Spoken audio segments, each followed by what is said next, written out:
I got my blinders on. Are you ready? Yeah, that was embarrassing. Hey everybody, welcome back to The Goal is to Become a Gardener. As you can see, my garden from last year is kind of a mess. I haven't really gotten over what happened with the tomatoes. They all kind of look like this, so I called Tony and said, what happened? And now I'm terrified of blight. But Tony says if you live in South Jersey and you're trying to grow tomatoes, you're gonna have blight. So she talks to me today about steps we can take to manage the blight. But first, we have a new sponsor, Backyard Gardens.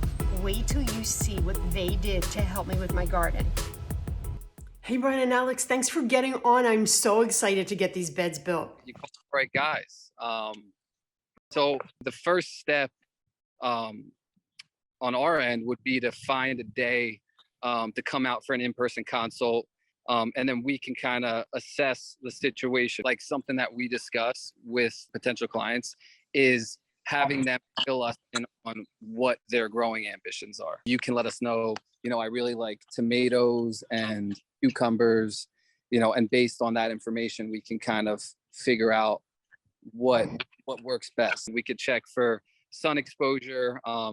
We have an application that is able to track the path of the sun throughout the course of the year. We can kind of give you suggestions on where the optimal location in your yard is.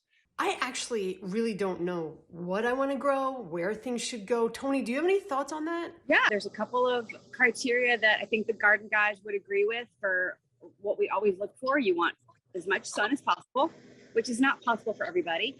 And then the height is up to you.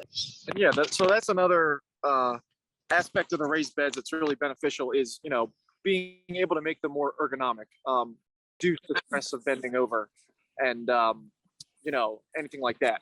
So we're able to custom design the dimensions. Whatever design we land on, we can definitely elevate it to fit your preferences. Sounds good. Can you guys help with growing my tomatoes? I think so. We could definitely help you on that. It's the day of the build. I'm very excited. I'm not going to watch anything today, but I have Tony here, of course, to make sure everything goes smoothly. I'm so excited for you. These guys do great work. You're going to love it. I know, I'm going to love it. It's definitely going to be better than the last time I built a bed. I just saw my leg button before my eyes. Yeah, that was embarrassing. So for Mary Ann's garden, we're gonna do a U-shaped bed, and it's gonna be a 12 by 6. So we're gonna have the 12 foot on the back side, come 6 feet out, and then it'll create a U design. So she'll be able to do most of her gardening from the interior. One thing she had specified is she wanted a raised bed that was a little taller to reduce any stress bending over. So what we're gonna do is 3 boards high, which is gonna make it about 16.5 inches. So that's just going to reduce any stress for her bending over and make it a nice ergonomic design for her.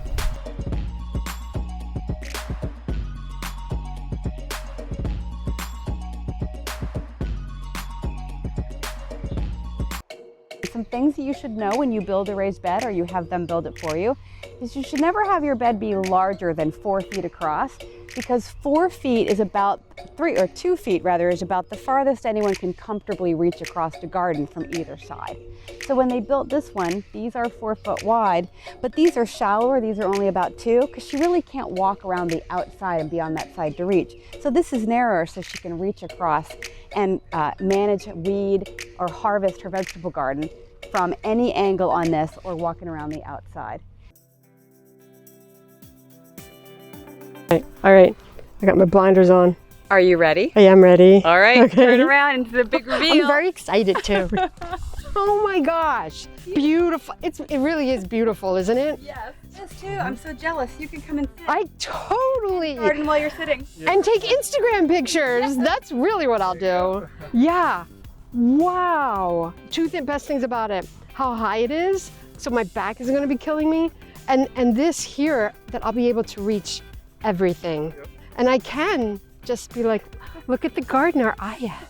Yeah, a little ledge too to if you're planting, you can set your plants out, you can bring a drink out, put it on the ledge. Call me crazy, but I think everyone needs this in their backyard. I know. You really, thank you so much. Now the fun part starts. I know. We do have to talk about what we're going to put in it.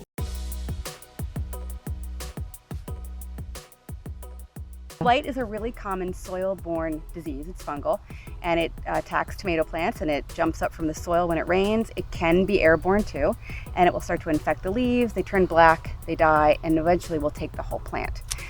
So everyone's probably eventually going to see a little blight in South Jersey soil, but there's ways to combat it and manage it. Last year I had blight in my soil in my garden, and I had so many tomatoes I didn't know what to do with them all. So we can coexist peacefully. You had blight in your soil, Yes. but you kept it from hitting your tomatoes. I managed my tomato plants through it. Imagine your friend who has a chronic illness. Yeah. And she manages her life through it and Yes. still manages to have a great life, but it's something she deals with. Yes. We deal with blight in our soil. I'm going to give you this tomato plant. Okay. I cut the lower leaves off of this to keep them as far away from the soil as I can, just to like ensure that, just a Okay. little bit of insurance for it not jumping up. They won't grow back? Oh, it's gonna explode. No, I know that one, but I mean down here, like, is that something I should be watching for? Keep cutting off what's at the bottom? Nope. No, okay. No, don't worry about Okay. that. It's gonna get really big and bushy. This is a hybrid variety that is bred to be resistant to blight. So you might still see some, but it will fight it off like a warrior. Yes. Wonderful. That's what. Last year we talked about putting down a couple inches of cedar mulch in your garden. Right. Because it prevents that jump from the soil onto Okay. the leaf. Even if you didn't have blight, it will protect your soil. It will lock in the moisture. So if you water or it rains, it won't evaporate all day long on hot days, especially when we have drought, like I think we're probably going to have this summer. Yeah. You'll water less work for you. Your plants are happier. Okay, so why will I water less? Because there'll be a lot of rain, we'll have rain a lot? Because the soil will hold water. And Okay. It won't evaporate off the top because the Okay. mulch is protecting it. And how will I know that that's happening and that I don't have to water?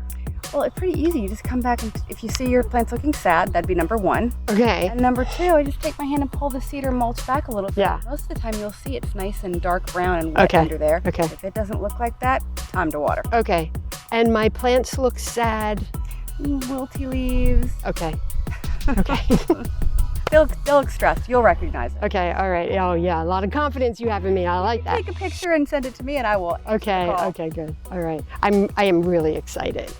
Thank you. Keep watching for updates. We have new episodes every Thursday.